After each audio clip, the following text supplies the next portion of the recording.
Good morning class and welcome to next lecture of operations management. तो हमने पिछले lectures में ब्रेक इवन पॉइंट के बारे में पढ़ा था. We also looked at the formulas we can use to calculate the break even point. ठीक है, तो हमने देखा था हम ब्रेक इवन पॉइंट में डॉलर्स भी कैलकुलेट कर सकते हैं और इन यूनिट्स भी कैलकुलेट कर सकते हैं. हमने एक एग्जांपल भी की थी to calculate break even point. ठीक है, तो उस एग्जांपल में हमने अज्यूम किया था कि that the company is manufacturing only one type of product.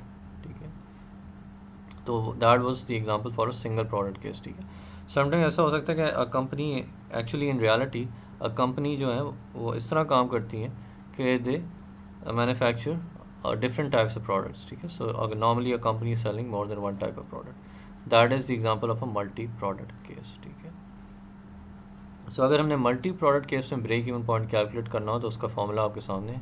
ठीक है, सो मल्टी प्रोडक्ट केस में ब्रेक इवन पॉइंट का फॉर्मूला क्या है? Basically it is fix cost divided by 1 minus v i divide by p i. V i is the variable cost per unit and p i is the price per unit. Because एक से ज़्यादा products हैं so there is more than one variable cost per unit and एक से ज़्यादा product है तो देर is more than one price per unit. ठीक है, तो आपने इस चीज़ का समेशन लेना होता है 1 minus v i divide by p i times डब्ल्यू आई. डब्ल्यू is basically percent each product is of total dollar sales. तो एक एग्जांपल दी हुई है आपके सामने, केस दिया हुआ है. ठीक है, so fix cost is 3500 per month and आपके पास जो आइटम्स है the company selling different items like sandwich बेच रही है, सॉफ्ट ड्रिंक बेच रही है, baked potato, tea and salad bar. ठीक है, तो you have total 5 items. Sandwich की प्राइस पर यूनिट कितनी है? $2.95. कॉस्ट है $1.25 पर यूनिट. सॉफ्ट ड्रिंक की प्राइस है 0.80, कॉस्ट है 0.30. बेक पोटैटो की प्राइस है $1.55 पर यूनिट, कॉस्ट है 0.47. टी की 0.75 है और इसकी जो कॉस्ट है 0.25 है. सैलड बार की प्राइस है 2.85 पर यूनिट, कॉस्ट इसकी है $1 पर यूनिट. ठीक है, फिर एनुअल फोरकास्टेड सेल्स भी दी हुई है इन यूनिट्स, यानी कि सैंडविच की जो फोरकास्टेड सेल्स है दैट इज 7000 यूनिट्स और सॉफ्ट ड्रिंक की 7000 है, बेक पोटैटो की 5000 है, टी की 5000 है, सैलड बार की 3000 है. ठीक है, आपके सामने टेबल दिया हुआ है, उसमें सारे आइटम्स को लिस्ट किया गया है, उनकी कॉरस्पॉन्डिंग सेलिंग प्राइस लिखी हुई है, वेरिएबल कॉस्ट लिखी हुई है.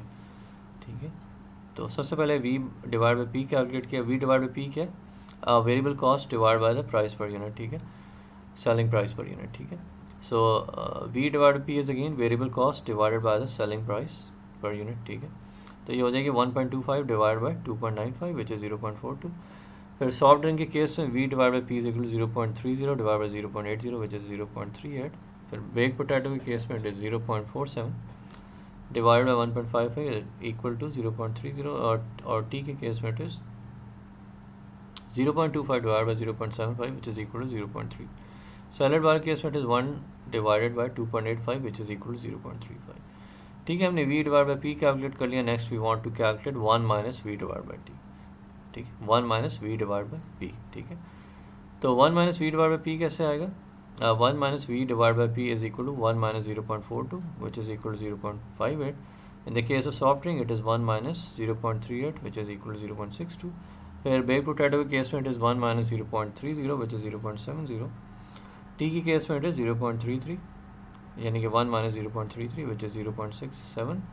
फिर सैलड बार में it is 1 minus 0.35 which is equal to 0.65. ठीक है, so I hope you know what how 1 minus 1 v by p is calculated. ठीक है, it is simply 1 minus the value in the previous column. फिर annual forecasted sales को देखें. आपको जो annual forecasted sales है वो डॉलर्स में दी हुई है. ठीक है, सैंडविच की आपको जो है ना पिछले टेबल में एनुअल फोरकास्टेड सेल्स यूनिट्स में दी हुई थी. ठीक है, so if you are given the sales in units and you have the selling price per unit you can calculate the annual forecasted sales. ठीक है, सो एनुअल फोरकास्टेड सेल्स क्या है? It is 7000 minus 2.95. ठीक है, so units में total sale कितनी forecast हुई है? 7000. प्राइस पर यूनिट 2.95 है, so it is 7000 multiplied by 2.95. इसी तरह सॉफ्ट ड्रिंक के केस में देखें तो उसकी एनुअल फोरकास्ट सेल्स कितनी थी? 7000 यूनिट्स. ठीक है, और प्राइस पर यूनिट कितनी है? 0.80. ठीक है, सो 7000 multiplied by 0.80 get you get 5600. ठीक है, फिर बेक पोटैटो के केस में देख लें. आपके पास जो एनुअल फोरकास्टेड सेल है दैट इज़ 5000 टाइम्स 1.55. तो आपके पास आ जाती है annual forecasted sales is equal 7750. फिर टी के केस में देखें तो आपके पास annual forecasted sale in units is 5000. So 5000 multiply by 0.75 आपके साथ आती है 3750, ठीक है। पर सैलड बार के केस में देखें तो it is 2.85 times the forecasted sale in units which is 3000, ठीक है। सो 2.85 टाइम्स 3000 आपके साथ आया था 8550, ठीक है। तो आपके एनुअल फोरकास्टेड सेल्स आएंगी फॉर एवरी आइटम से, ठीक है। सो इन सब को आप सम अप कर लें तो आपके 46,300 आ जाता है, ठीक है। So the sum of all annual forecasted sales is 46,300। इसके बाद आपने क्या करना है, आपने क्या ये कैलकुलेट करना है कि what is the percentage of 20,650 as a percent of total sales, ठीक है। फिर आपने ये भी कैलकुलेट करना है कि सॉफ्ट ड्रिंक की जो सेल्स हैं उसकी परसेंटेज क्या है टोटल सेल्स। फिर आपने कैलकुलेट करना है बेक पोटैटो की सेल्स की परसेंटेज क्या है टोटल सेल्स। फिर टी की आपने परसेंटेज कैलकुलेट करनी है टोटल सेल्स, ठीक है। इसी तरह सैलड बार की भी करनी है। सो अगर हम सैंडविच की परसेंटेज कैलकुलेट करें, ठीक है, it will be 20,650 divide by 46,300, ठीक है। 2650 डिवाइडेड बाय 46,300 तो आपके पास आ जाएगा 0.446। सो दिस बेसिकली मीन्स के जो सैंडविच की सेल्स हैं it is 44.6% of total sales, ठीक है। तो सॉफ्ट ड्रिंक की कैलकुलेट करें तो इट इज़ 5600 divide by 46,300 equals to 0.121, which means के सॉफ्ट ड्रिंक की जो सेल है इट्स 12.1% ऑफ टोटल सेल्स, ठीक है। फिर बेक पोटैटो की value will be 7,750 divide by 46,300 which is equal to 0.167, meaning के जो बेक पोटैटो की सेल है 16.7% ऑफ टोटल सेल्स। फिर टी का देख लें तो टी की value will be 3,750 divided by 46,300 which is 0.081, यानी कि टी की जो सेल्स हैं इसकी contribution is 8.1% of total sales.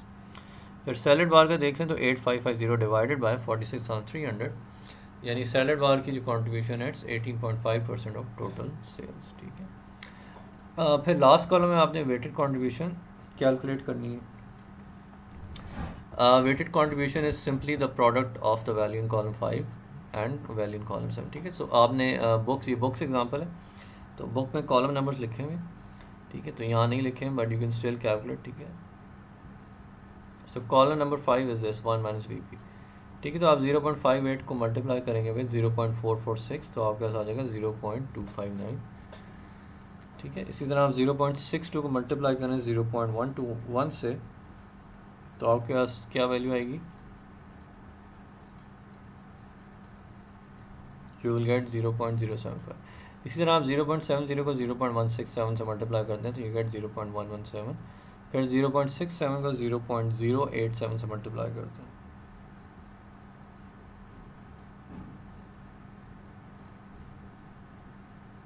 so you get 0.054। फिर 0.65 को 0.185 से मल्टीप्लाई करें यू गेट 0.120, ठीक है। फिर ये जितनी भी वेटेड कॉन्ट्रीब्यूशन है इन सब की वैल्यूज़ को हमने सम अप कर देना, वी गेट 0.625। फिर हम देखते हैं कि ब्रेक इवन पॉइंट इस तरह कैलकुलेट हो सकता है। सो ब्रेक इवन पॉइंट का क्या फॉर्मूला आपके सामने, ठीक है। सो सबसे ऊपर आती है फिक्स कॉस्ट, ठीक है।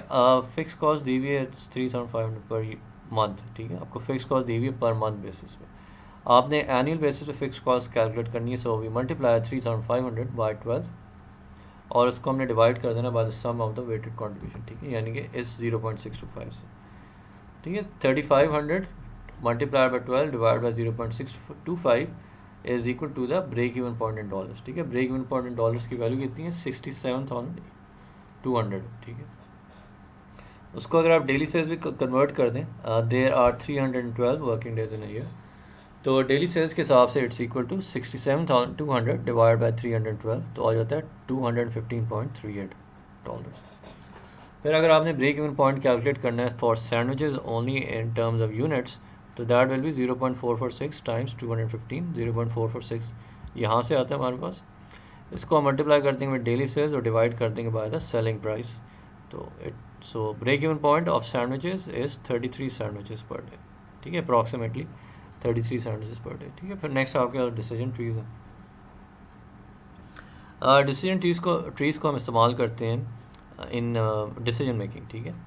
तो यहाँ पे आपको एग्जांपल दी हुई है एक्सपेक्टेड मॉनेटरी वैल्यू, ठीक है। सो होता ये है कि if we can not forecast demand accurately और हम वेरिएबल कॉस्ट और फिक्स कॉस्ट को भी अगर एक्यूरेटली ना कैलकुलेट कर सकें तो इन दैट केस हम डिसाइड कर सकते हैं कि which project is going to be more useful for the firm, ठीक है, इन टर्म्स ऑफ कैपेसिटी, तो वो हम डिसीजन ले सकते हैं यूजिंग एक्सपेक्टेड मॉनेटरी वैल्यू।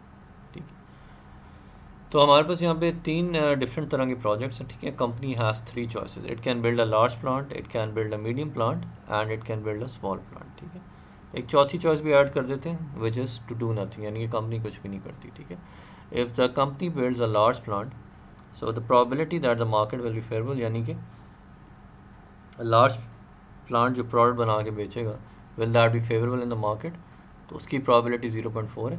अगर वो प्रोडक्ट अनफेवरेबल होगा इन द मार्केट, उसकी प्रोबेबिलिटी 0.6 है। ठीक है, तो अगर हम लार्ज प्लांट बनाते हैं, मार्केट इज़ फेवरेबल, तो प्रोबेबिलिटी 0.4 है and the company is going to make a profit of $100,000। अगर मार्केट अनफेवरेबल होगी तो there will be a loss of 90,000। ठीक है, इसी तरह मीडियम प्लांट का देखें, if the market is favorable, probability is 0.4 और उसकी वजह से जो प्रॉफिट आएगा that is 60,000। If the market is unfavorable, probability is 0.6 and the loss is going to be 10,000। Small plant case में देखें, the market is favorable, probability 0.4, profit will be 40,000। और अगर इसके स्मॉल प्लांट के केस में दोबारा देखें, तो मार्केट अगर अनफेवरेबल हो तो probability 0.6 and the loss will be 5,000। ठीक है, तो एक्सपेक्टेड मॉनेटरी वैल्यू अगर हमने कैलकुलेट करनी हो, तो what we do is we calculate the expected monetary value separately for each of this projects, यानी कि लार्ज प्लांट की हमने एक्सपेक्टेड मॉनेटरी वैल्यू अलग से कैलकुलेट करनी, मीडियम की अलग से और स्मॉल प्लांट की अलग से। ठीक है, तो एक्सपेक्टेड मॉनेटरी वैल्यू का फॉर्मूला आपके सामने, इट इज़ 0.4 टाइम्स 100,000। ठीक है, यानी कि probability of 0.4 times 100,000 plus 0.6 times 90,000। ठीक है, तो आपके पास आ जाता है -14,000। ठीक है, so 90,000 is with a negative sign, तो आपका जो फाइनल आंसर होगा that will be -14,000। So this is the EMV value of a large plant. ठीक है, इसी तरह मीडियम प्लांट की भी EMV वैल्यू कैलकुलेट की गई है, दैट इज़ $18,000 और स्मॉल प्लांट की भी की गई है, दैट इज़ $13,000। ठीक है, तो हम वो प्रोडक्ट चूज़ करते हैं जिसकी EMV वैल्यू सबसे ज़्यादा हो। ठीक है, ओवर हेयर जो हाईएस्ट EMV वैल्यू है दैट इज़ $18,000। ठीक है, so we will choose medium plant because उसकी जो EMV वैल्यू है दैट इज़ द हाईएस्ट। ठीक है, so that is the end of this chapter. ठीक है, इससे आगे मैं नहीं पढ़ाऊँगा। Before that I just quickly go through certain part of the topic जो हमने छोड़ दिया था। ठीक है, I just go through approaches to capacity expansion. ठीक है, इसको मैं थोड़ा सा टच करूँगा इसके ऊपर। ठीक है, तो बेसिकली होता कि हमने बात की थी द आइडियल सिचुएशन इसकी डिमांड और कैपेसिटी बराबर हो। ठीक है, बट ऐसा होता ही है कि it can be difficult to predict demand. ठीक है, तो ऐसा हो सकता है कि आपकी जो डिमांड है वो कैपेसिटी से ज़्यादा हो जाए, इट्स पॉसिबल। ठीक है, तो इस तरह की सिचुएशन को अवॉइड करने के लिए व्हाट बिजनेसेस डू, दे की वो कैपेसिटी को हमें कोशिश करते हैं कि कैपेसिटी को हमेशा डिमांड से ज़्यादा रखें। ठीक है, यानी कि दे कैपेसिटी जो है लीड्स डिमांड। ठीक है, तो इस तरह हो सकता है कि फर्म जो है डिमांड को नज़र रखते हुए दे कैन मेक कहते हैं ना, दे कैन डू एक्सपेंशंस। ठीक है, पर जब हम इंक्रीमेंटल एक्सपेंशन की बात करते हैं, तो इंक्रीमेंटल एक्सपेंशन में firms increase capacity in steps. ठीक है, स्टेप 1 में एक एक्सपेंशन करेंगे, then they will do another expansion, यानी कि they will increase capacity again in step 2। ठीक है, सो इंक्रीमेंटल एक्सपेंशन में ये होता है कि कैपेसिटी लीड्स डिमांड एंड जो कैपेसिटी को इन स्टेप्स बढ़ाया जाता है। ठीक है, ताकि वो डिमांड से ज़्यादा रहे। ठीक है, इस चीज़ का फ़ायदा होता है कुछ बिजनेसेस में। ठीक है, अगर आप देखें होटल बिज़नेस को देखें, तो होटल्स में अगर होटल्स की कैपेसिटी ज़्यादा होगी डिमांड से, तो उसके काफ़ी फ़ायदे हैं। ठीक है, सो बेसिकली होटल्स ट्राई कि उनके जो कुछ रूम्स हैं वो एम्प्टी ही रहें। ठीक है, तो this gives the more choice in terms of rooms. ठीक है, स्पेशली कस्टमर के हवाले से अगर देखें तो it gives the more choice in terms of rooms. ठीक है, कस्टमर्स को उनकी मर्ज़ी के रूम्स दिए जा सकते हैं। ठीक है, इसी तरह एक और तरीका है टू लीड डिमांड। ठीक है, यानी कि टू मेक श्योर कि capacity is more then demand, उसको हम कहते हैं वन स्टेप एक्सपेंशन। ठीक है, इसमें यह होता है कि the company increases capacity in just one steps. ठीक है, सो एक ही स्टेप में कैपेसिटी को बढ़ा देती है। फिर अगर आप ग्राफ सी को देखें, तो यहाँ पे क्या हो रहा है, कैपेसिटी लैग्स डिमांड। ठीक है, यानी कि डिमांड ज़्यादा एंड कैपेसिटी इज़ लेस। ठीक है, so this is also one method of managing capacity. With respect to demand. ठीक है,